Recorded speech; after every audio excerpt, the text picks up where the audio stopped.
Willard Van Orman Quine said, language is a social art, meaning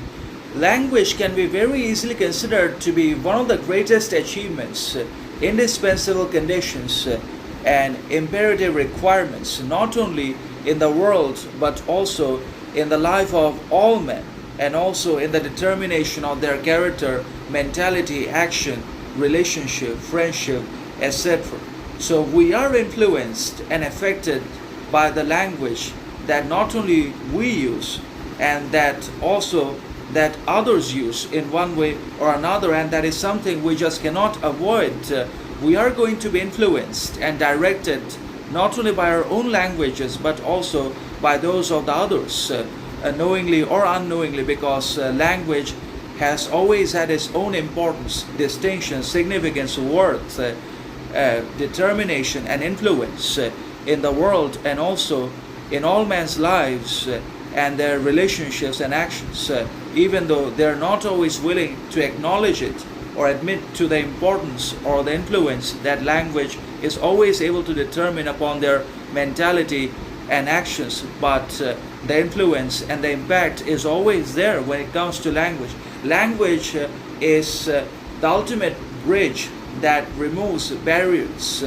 and breaks boundaries, societal, cultural, religious, communal, etc. Language can be considered to be the ultimate source and the anchor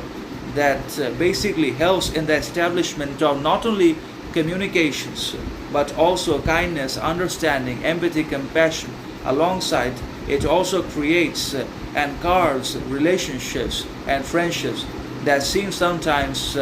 unexpected or impossible in the first place, but language makes it possible despite cultural differences and civilizational gaps. So language again is arguably and indisputably one of the greatest inventions, creations, discoveries of man and by mankind, and it has enormous significance, unbelievable influence, and paramount